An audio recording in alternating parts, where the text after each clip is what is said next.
Welcome to another episode of Africa Farming. Of course, this is a farm tour. It's been long since we've done another episode of farm tour. And here we are at Kitil Farm, just to see how important bamboo trees are to the economy of our country, Kenya.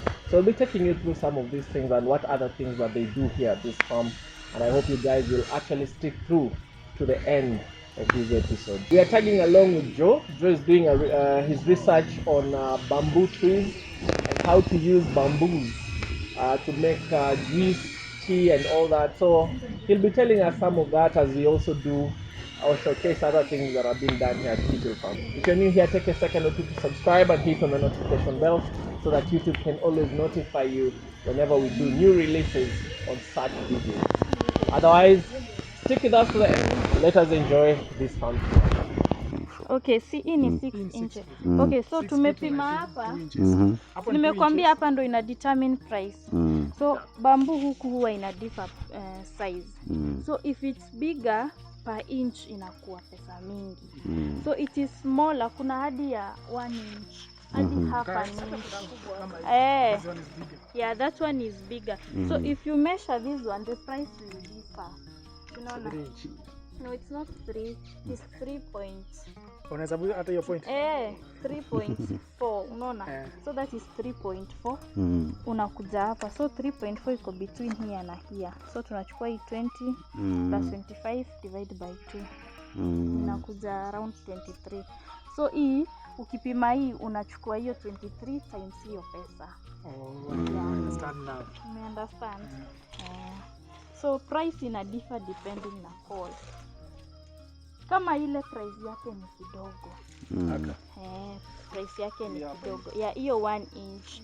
Neza 1 inch per feet ni 10 bob. But sasa kama ni kadogo zaidi ya 1 inch, tunaenda tukireduce. Yeah, so 1 inch tunai-divide. Kama imefika 0.7 tunaweka 1 feet ni 7 bob.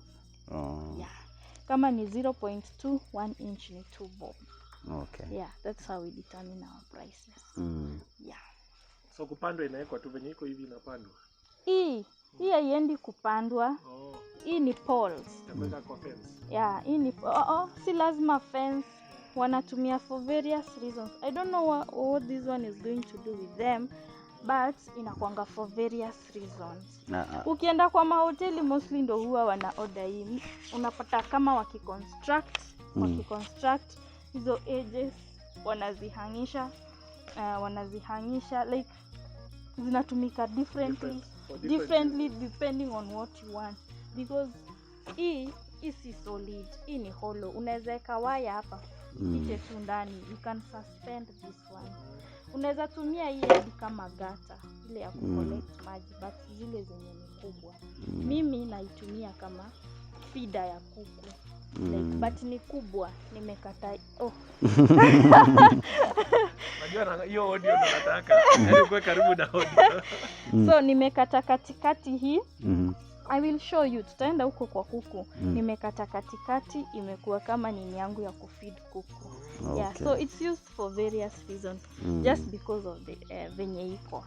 Yeah. Tunapanda seedlings. Seedlings ndio hizi zenye nimekuwa nikiwaonyesha. Yeah, could treat bamboo. There's a way we treat it. So you treat it. Once you treat, inakuwa so hard na ita survive for a very long period of time. How do you treat it? You burn it ama? No, you don't burn it. Unaweka kwa chemicals. Kuna chemicals zinawekwa. Kama mwenye tuna treat wood ama hiyo na deep kwa. No, ndana niwaonyeshe. Nitawaonyesha. You treat it. Once you treat it, this bamboo inakaa chuma. Like longer service. Yes. Yeah. Like how many years is it? Yes. Ni kama tu mbao ya nyumba. Nakupea service for how long? Hadi siku utajisikia tu nayo. Unaona kama hii kiti imetengenezwa hapa nje. Let me show you. You can touch and feel it. Umeona? It is very strong. It's treated. Yeah, this one is treated. Tunaona hadi tumeacha tu hapa. Hii mimi sijui niliipata. No, it's just the same duration. The same duration. So how, like, for you to get this thickness, how long has this grown? 2 years. 2 years. Around 2 years. Kufika hii size inakuanga 2 years.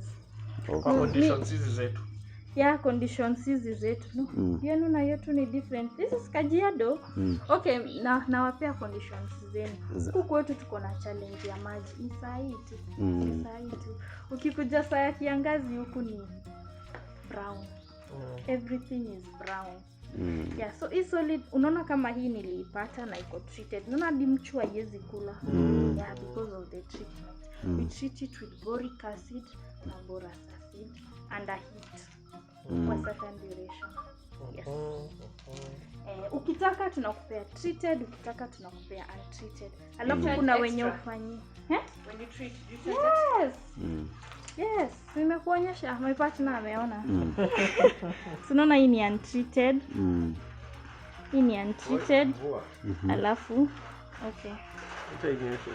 Alafu hii ni treated. So you see the prices differ. This is treated and this one is untreated. Yeah, the prices differ depending. Yeah. So hii ndio solid.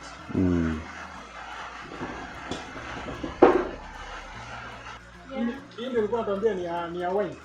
Gani? Hii ndio ya wine. Ndio ya wine, but amekatakata. Ushakunywa wine yake wewe? Mmeshaitengeneza? No, ya wine. Here you guys don't make it. Inaikoje? Angalia kondoo inakula juu. Nadhani kondoo inakula chini. Abisinika. Yeah. Oido abisinika tu baba. Yeah. But it's a different design. So unaona kama hizi bamboo ziko hapa, hizi zote ni the giant type. Yeah. So with time venye zinaendelea ku get old, zinaendelea ku increase in size. Sasa sahi any shoot that is coming up, it is very big. It is very big. So the more your bamboo stays in your place, the bigger the shoots get. Yeah, so these ones are almost 5 years. But sisi ukatakata juu ya kiangazi tunapatia kondoo. Kondoo. Yeah. The shoots. The shoots and the leaves. Oh. Sikaa tu miwa. Ukikata kama miwa inamea. Kama miwa imea hivi.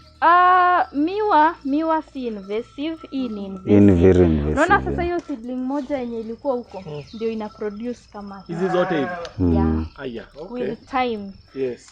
You have to be patient. So alafu one seedling 5 years. 5 years.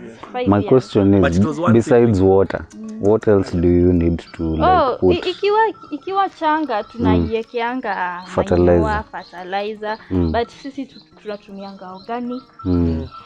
But even the other ones are just okay. Kondoo na kuku na sungura. For how long? Not for how long. Tunaeka twice in a year. Twice in a year. Okay. What are they? What is this? What things that you put? The trash. Hizi chini huku mweka. My part nakuja hapa. What is down there? Wapi? This is a pre-decompost. We have a layer. We have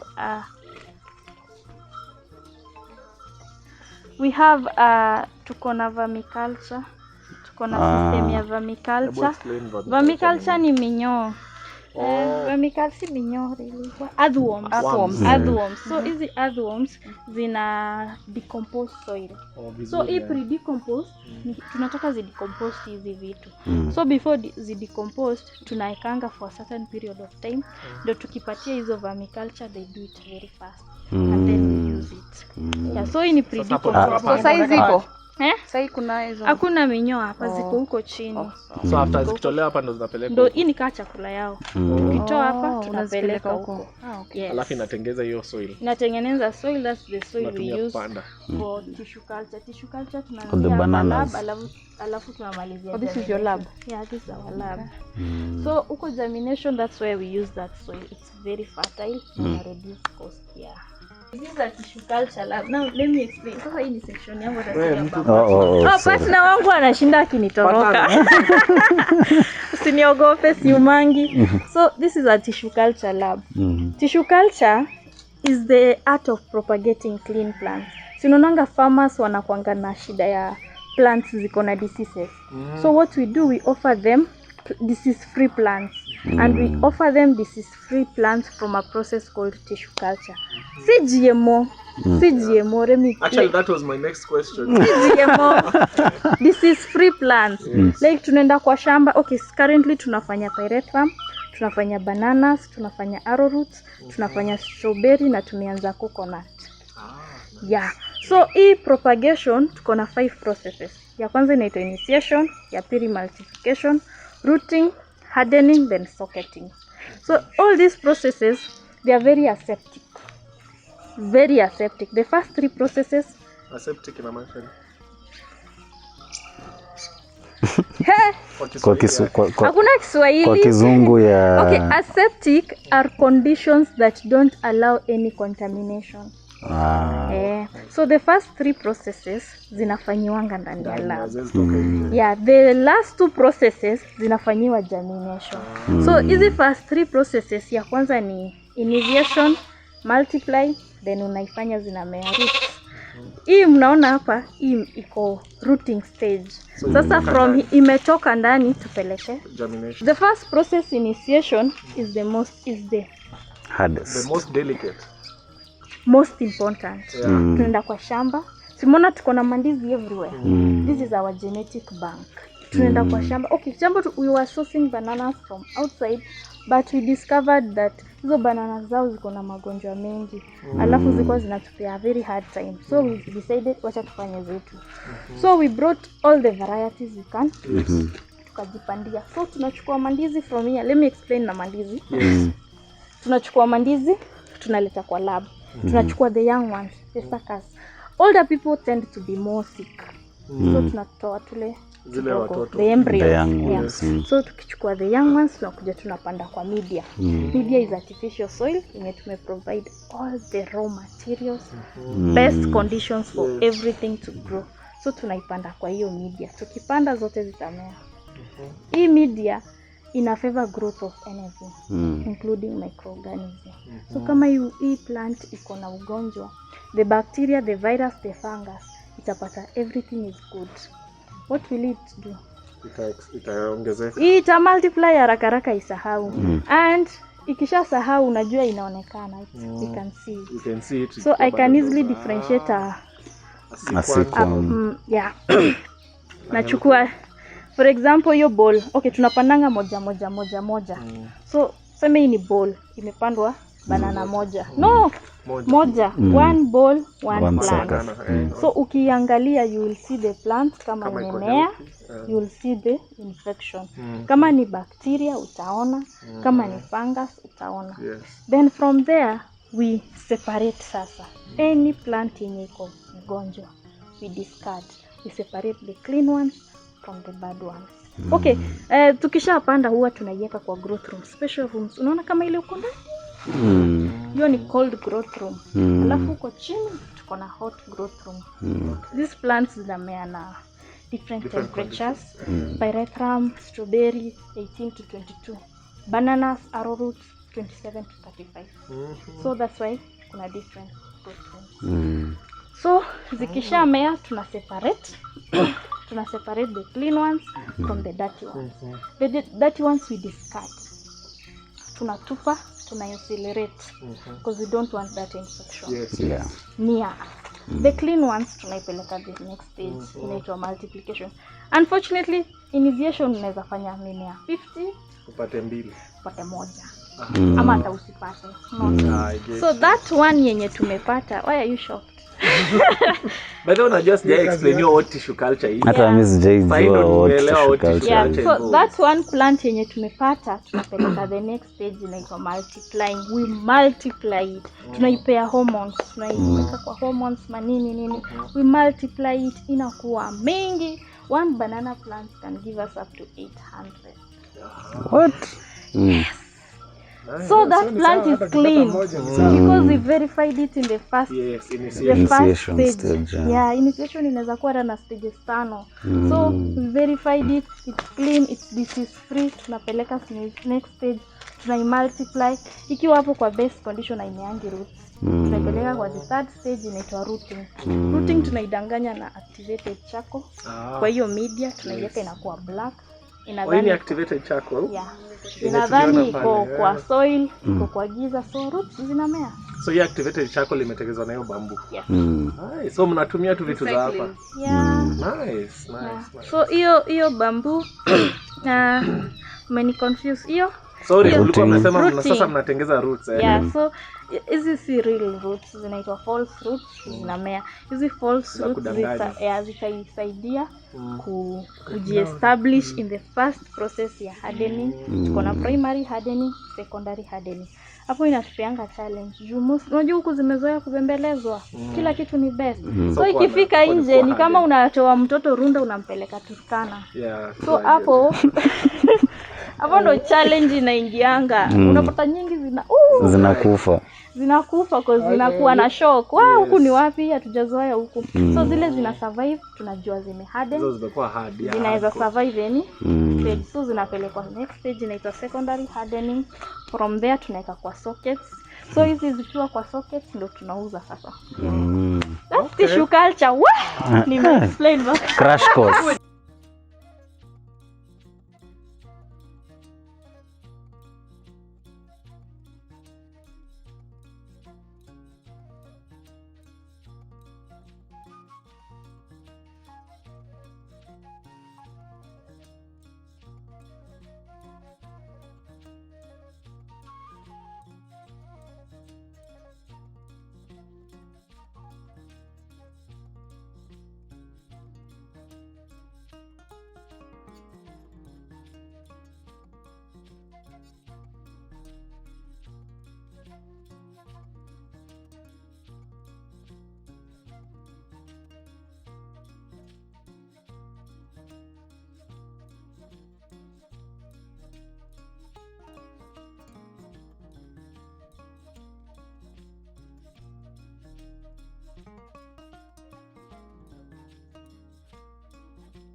So guys, you can see the seats that have been made out of bamboo. These ones have been told are treated, and once treated, they're actually as hard as metal. They can't break. So this actually explains to me how I saw on the internet that you can also make bicycles using bamboos. So now at least I have understood. It has actually been clarified. I used to doubt how can I ride a bike that is made out of bamboo, but through this process I've understood that if you treat bamboo well, they become as hard as metal. And you can see the products. These are treated bamboos. You can see at the back, and there are different types of bamboo trees. We have the hollow ones, we have the solid ones, and the different ones that we have. As you can see, as Joe has said, you can even make juice or even tea or coffee out of bamboo. So basically that's it for us today. I hope you guys have enjoyed the whole tour, and I hope next time you'll also be part and parcel of this, and I hope we'll do this actually in our farm in Kajiado, of course. So I hope you guys have learned a thing or two, and until next time, changamka na ukulima. Bye bye. Asante. Hizi inzi wazi.